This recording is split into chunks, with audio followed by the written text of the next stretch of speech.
What are you waiting for? Come join the Geek Drums Nation. What's up, guys? Welcome to today's video. In today's video, we will be talking about Flash Season 9, Episode 3, titled Rogues of War. But before we get to that, if you are not subscribed to my channel, make sure you hit the subscribe button and turn on the alert bell. That way you will never miss another one of my videos.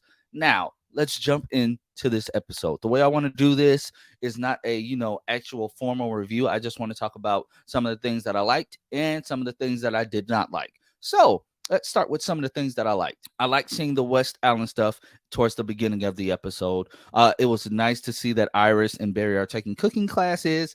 Barry knows that Iris cannot cook to save her life, but it's good that she is starting to learn how. And they were in France, so Iris learned French, which is a callback to I would like to think it's a callback to the Mirror Iris knowing a whole lot of things that kind of threw Barry for a loop and he didn't realize it.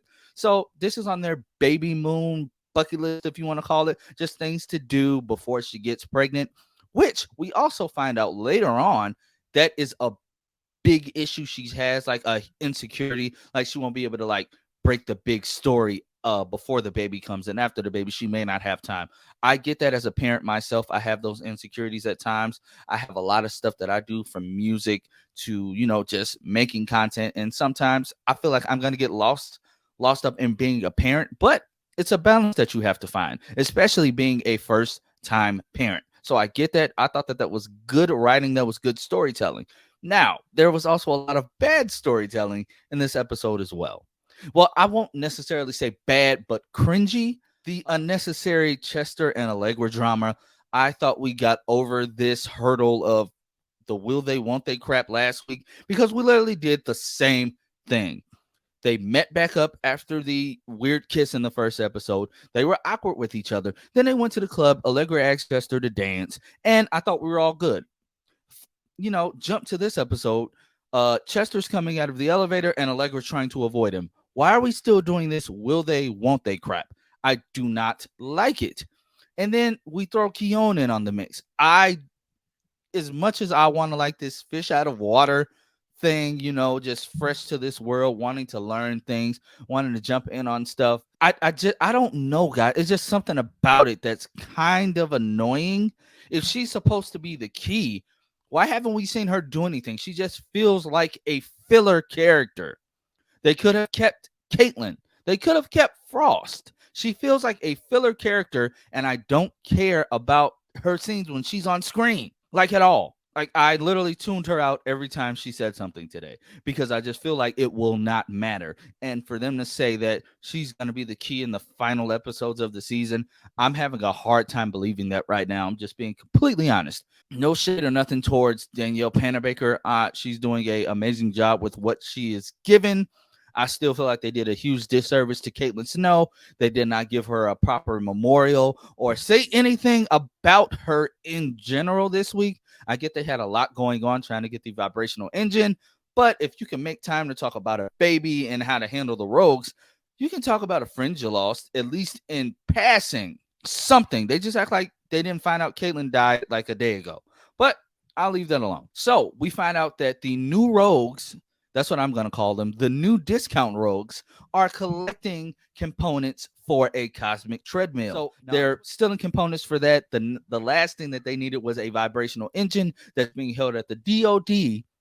And we got a name drop for a character we have not seen in a very, very long time, General Eiling. So I liked that. Callbacks to season 1. I'm liking all these callbacks to the different previous, early seasons that we're gonna get this year. I like that a lot. They find out they need the vibrational engine to get the cosmic treadmill to work at full capacity. So who do Barry and Iris go to? They go to Hartley, who has actually conveniently, surprisingly, been looking into the same tech and just had the, DOD blueprint plans just in jitters in a newspaper.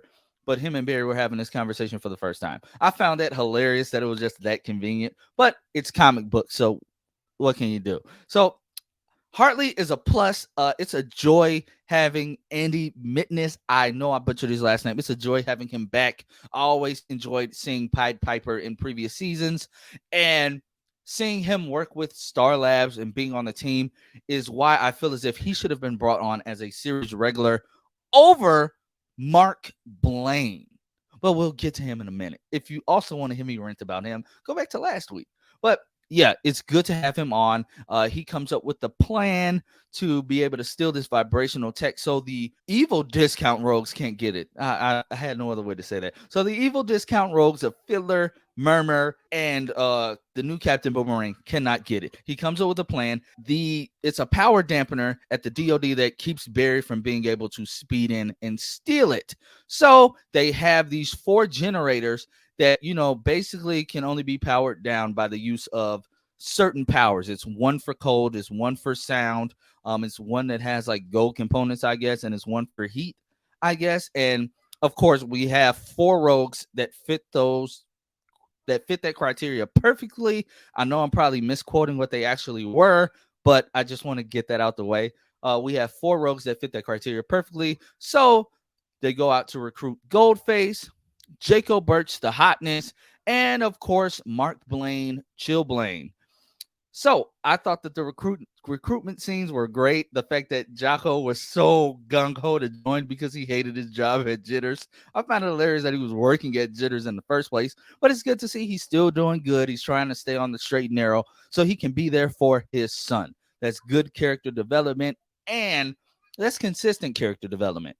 So they recruit the rogues. Mind you, the Goldface recruitment scene was hilarious because the man literally flipped on the woman that he always said he loved. But when it comes to love and matters of the heart, he doesn't care as long as he comes out on top. They go back to Star Labs. Chaos ensues. We get a lot of cringy dialogue. They start fighting with each other, but then Barry does what he always does when it comes to the rogues, which he should learn by now. They're going to still want to do what they want to do. They're going to still want to be themselves. Each of the rogues want the vibrational engine for themselves for their own selfish purposes, which he should have expected from the jump. I don't know why he didn't, but then he goes and says, yeah, we're all going to stick together. I'm not going to leave you alone, which makes them believe like he doesn't trust them, which rightfully so. He shouldn't. So then they say they don't need him. They go try to do the job by themselves. Now, while they're doing that, Chester comes in to Iris, figures out that the components that the rogues are stealing,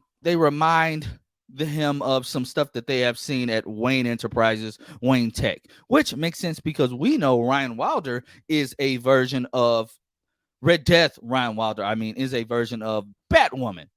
So once he realizes that, he has to go call Luke Fox. We'll get to that shortly.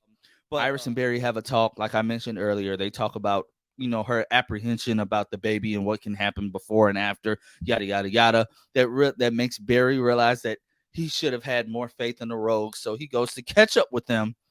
That scene was hilarious because Goldface was the only rogue to not realize that Barry was the Flash. And yeah, that's who even Jacob figured out because they have the same jitters order, because Goldface is a smart guy, but he couldn't figure that out after running into Barry for all these years. That was hilarious to me. I laughed out loud. That's some good humor. They get into the place. The plan is going perfectly, like not a hiccup at all. They power down the power dampener.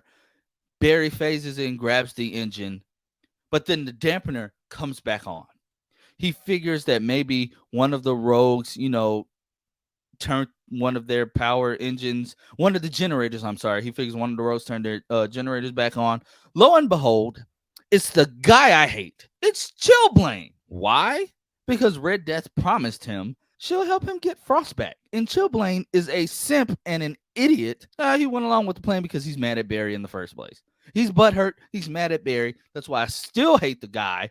If they wanted to have a Snart knockoff, they could have just gotten Snart back somehow. He is a Snart knockoff. I will stand by that. Snart did it better. I'll wait. Any objections? Snart did it better. But we finally get a Rogue v. Rogue fight. Something that we have not seen. We have not seen a full-on Rogue War. It took us 9 seasons, and all the good rogues are gone. I'll leave that alone as well. But We get Goldface versus Captain Boomerang, Pied Piper versus Murmur, and the Hotness versus the Fiddler, with a lot of cringy dialogue because they started flirting and bonding over bands or whatever. Like he called her baby at one time, which was like I kind of rolled my eyes. I'm like, really, this is what we're doing? But then they get outside, they do their fight poses. They're about to power up, but then all of a sudden, enter the Red Death. She speeds in, knocks them all back, walks up to Barry, just menacing as hell. Menacing as hell. I loved that entrance. I love the way his suit looks like. It looks ugly behind the scenes, but when it's all polished and you know under all of these effects and the new aspect ratio and the cinematography of the show now, which by the way, that's another plus. The show still looks beautiful. Still looks beautiful. When she get under all those lights, and she walks up on Barry, and of course, negative speed force affects the regular speed force. If people forgot, I saw a lot of people forgetting that. You guys got to pay attention to the show. But yeah, negative speed force affects the positive speed force. So she walks up to him and says, "Where's your speed now, Flash?" She takes her people and speeds off. Everybody is shook. They are shook, and rightfully so. That was a great entrance. I loved it. That was a great entrance. Ryan Wilder is missing. Barry notices that speedster suit had a bat emblem on it. And apparently, Team Flash already knows that Ryan Wilder is Batwoman. That was something I was wondering about. How they were gonna handle it? Would this be their first time meeting? Maybe it is their first time meeting, but they know she's Batwoman. We still have like probably till next week to find out how this is all working. I'm looking forward to see how they break this story. If they go that they met off screen, that's fine. That's a cheat way to do it, but I mean, that's fine nonetheless. Ain't nothing I could do about it. After we find all this out, they know they have to try to find Ryan Wilder, find out what's going on. Chester told them Team Bat is having their own issue because Ryan Wilder went out on patrol about 3 weeks ago and did not come back. They got to figure out what's going on. This new speedster with a bat emblem, and he's using the negative speed force. In Barry's words, but yeah, Barry's saying he. Just wait till he finds out it's an evil version of Batwoman. I cannot wait to see his reaction, guys. I can't wait. Because he hasn't formally teamed up with Batwoman, so he's going to have to team up with Batwoman to defeat a evil version of Batwoman. That's going to be fun to see. So, fast forward to the end of the episode. The Rogues are making fun of Chill Lame's outfit. Rightfully so, because that outfit is still stupid. And come to find out, he's wearing the Green Arrow's pants. Also weird. So Red Death shows up. He's like, "You promised me that you help me get Frost back." She says, "Yeah, we will after I get what I want." So he says, "I'm not scared of you. I don't even know who you are." That's when she lifts up her mask and reveals that she is indeed Ryan Wilder, a version of Ryan Wilder. I still think it's Flashpoint Ryan Wilder, but she says the classic Batman line, "I am vengeance." That line delivery came off cringy, but as you can tell by my name, I'm a Javicia simp, so I'm gonna let it slide. It works for me. We see she has the white streaks in her hair.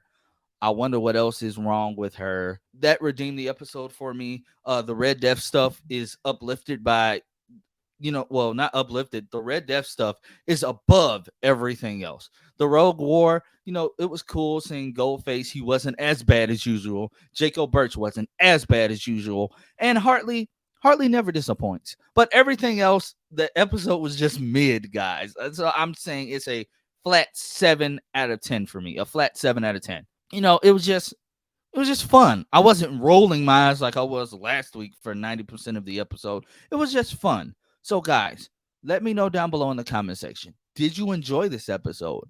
Are you excited that we got to see Javicia's face finally, that they didn't wait until like the last 2 episodes to say, "Oh, this is who it is"? Do you want them to, give us more Red Death? Do you feel as if like these episodes feel like filler? Are we on the same boat? I feel like they're filler episodes rather than full-length graphic novel episodes, trying to knock the story out. I think that's a big issue. I hope they solve that going forward with the rest of the season. But nonetheless, this episode was just fun. So let me know down in the comment sections how you're feeling. Like I said, if you aren't subscribed, please do subscribe, turn on the alert bell, and I will catch you in the next video.